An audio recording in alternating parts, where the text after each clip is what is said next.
Hello everyone, today I'm doing another tutorial, as you might guess. So, this is After Effects tutorial, well, it's going to be a sort of ring, and it looks really cool. It's sort of like a dubstep ring.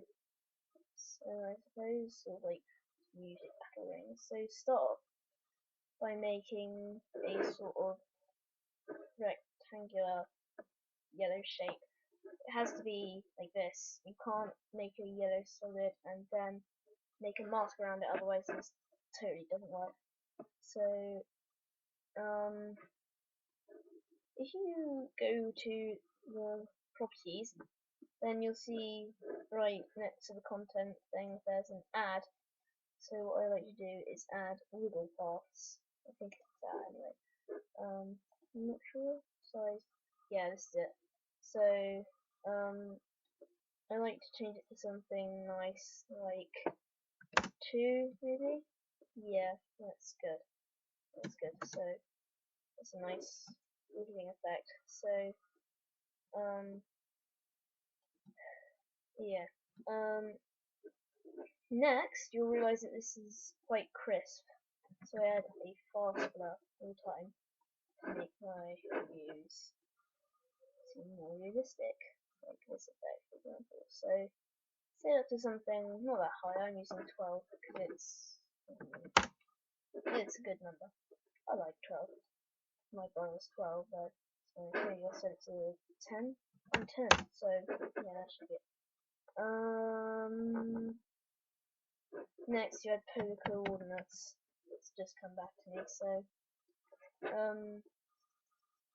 you'll see that it's this sort of thing hanging off the roof. So set it to rect to polar, and you'll see, ta-da! It looks like something good. But if you put the fast blur after polar coordinates, you'll see that the seam's there. Seam's gone. Sorry. There you'll see a seam, and then ta-da, it's gone. So that's something higher if you want. Then you want to add particles and stuff, but what I like to do is add a bit of decoration. So make a solid whatever colour you want. I was actually using the green colour for this toxic effect, but I might do that in a later tutorial. So I have the effect ring chart, and you'll see, ta-da, yeah, nothing fancy really, but if you set it to blending mode classic color dodge, you'll see that on here it looks a bit more like bam. So yeah, then make another solid, black this time. Okay, almost an untidy black. Maybe I should make it a bit darker. Okay, that's a bit blacker now. So lens flare. This is a really cool effect, but yuck. That's just nasty. That's ugly. That's really ugly. Oops. No. So I set this blending mode add, and so what I did, this was inspired by this ring chart effect that I found on YouTube, but it had loads of third-party plugins that I couldn't afford. So yeah, I just decided to try and find out a way that I can make my own. So I set it to 105mm prime. Makes it a sort of bluish tinge. You can set it to whatever you want really, but I don't really like this one. This is yuck. So I prefer this one. Then what I like to do is add particles. I always add particles when I can. So here we go again, my favourite effect, CC Particle World. This is a different layer, by the way. This isn't the lens flare layer, although you can make it compatible with original, but I prefer it like this. So you'll see that at the moment it just looks weird, So at the moment, let's just animate it. Let's just focus on animating it. So producer, position, keyframe all these, and then through here you can make it so it follows lens flare. If you disable visibility for it, then it makes it just a bit easier to see. So yeah, make it so it sort of goes all the way around, follows the lens flare through the comp. So there we go. That's good.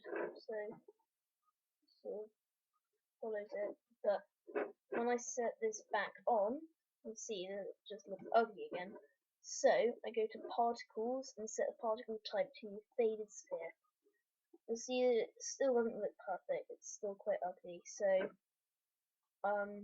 yeah, so it's yellow, this one, like a lighter yellow, bit of a lighter yellow. So this looks quite cool. So what I do to make it so it sort of tinges with this classic colour dodge that we did a couple of minutes ago. Oh, sec. Yeah, right. I move it underneath this green solid, and then you'll see that it's a bit more like that. I like to play with the blending mode, like so to add, maybe tweak the opacity into something that you just like. Then this doesn't look great, so I like to do max opacity 40. That's good. And then longevity, sorry. Maybe. So by here it sort of goes to. So yeah, that's good. So yeah, then you can change the birth rate to something bigger if you want. And maybe just adjust it. Then, because it still doesn't look perfect, I pre-compose it. You can add a radial blur. I find this just makes it look a bit odd, but so yeah, I do like the radial blur. It's a good effect sometimes, but it just makes it look like it's going really fast. So I add a radial fast blur sometimes instead. If you go to Window and click on the wiggler, it sounds rude, yeah. So click on the amount, and then go to. Oh, why is that keep popping up? I'm gonna close it. I'm so angry. So then I go to the end here, and I make another keyframe of it.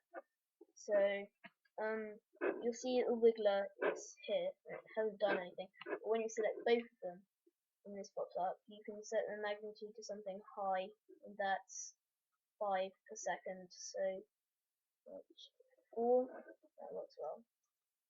So that looks quite good. It's just changing that at random. It looks quite dirty, so add brightness and contrast. Yeah, baby. So here we are, brightness and contrast. Set it to something really big. I like really big stuff. So maybe minus 18 or 19. Doesn't really matter. And then finish it off low. Just pop some things up. So set it to something big again. Then there we go. Just kidding. Set the intensity to something lower. And then that's good, yeah. I think I like that. So this is quite useful if you want to make a like thing or something so that stops animation by then. So let's move it back to its original place. So yeah, hope you enjoyed this tutorial again. So I'll be making them daily now. Don't forget to subscribe and hit like. You can request videos and tutorials. So thanks for watching.